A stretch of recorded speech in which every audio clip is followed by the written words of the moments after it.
క్రీస్తునందున్న పరిశుద్ధులందరికీ ప్రభువైన క్రీస్తునామంలో శుభాభివందనాలు. దేవుని ప్రేమ ఆధ్యాత్మిక కార్యక్రమానికి స్వాగతం. ఏప్రిల్ 27 కొరకు సిహెచ్ స్పర్జన్ గారు వ్రాసిన ధ్యానం చదువుతున్నాను, వినండి. యెహోవా నా పక్షమున కార్యము సఫలము చేయును. 138వ కీర్తన 8వ వచనం. నా ఆత్మలో ప్రభువు ప్రారంభించిన సత్క్రియను ఆయనే కొనసాగిస్తాడు. నాకు సంబంధించిన ప్రతి విషయాన్ని నా ప్రభువు పట్టించుకుంటాడు. నాలో ఉన్న సమస్తమైన మంచి విషయాలను, అవి సంపూర్ణమైనవి కాకపోయినప్పటికీ ప్రభువు వాటిని కాపు కాస్తూ భద్రపరుస్తూ సంపూర్ణతలోనికి తీసుకుని వస్తాడు. ఇదే నాకు గొప్ప ఆదరణ.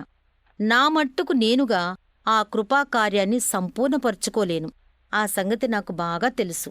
కారణం, నేను ప్రతిరోజూ ఓడిపోతూ ఉంటాను.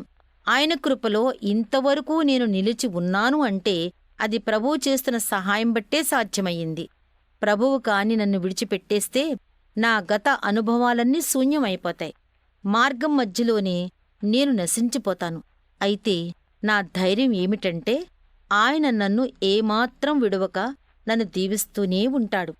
ఆయన నా విశ్వాసాన్ని, నా ప్రేమను, నా ప్రవర్తనను, నా జీవిత విధానాన్ని క్రమపరిచి సంపూర్ణం చేస్తాడు.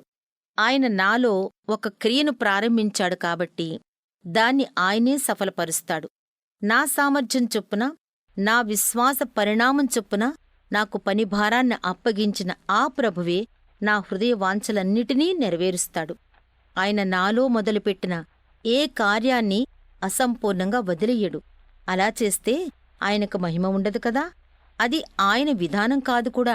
నాలో స్వభావసిద్ధంగా ఉన్న పాపం, ఈ లోకం, దుష్టుడైన సాతాను యేసయ్యను అడ్డుకున్నా నా విషయంలో ఆయన కృపా ప్రణాళికను ఎలా సఫలపరచాలో ఆయనకు తెలుసు.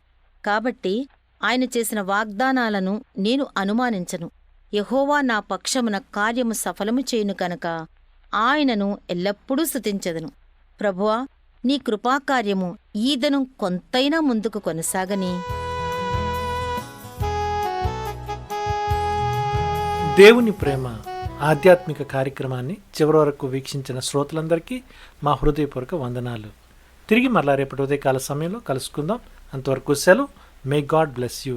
దేవుడు మిమ్మల్ని అందరినీ దీవించును గాక. ఆమెన్.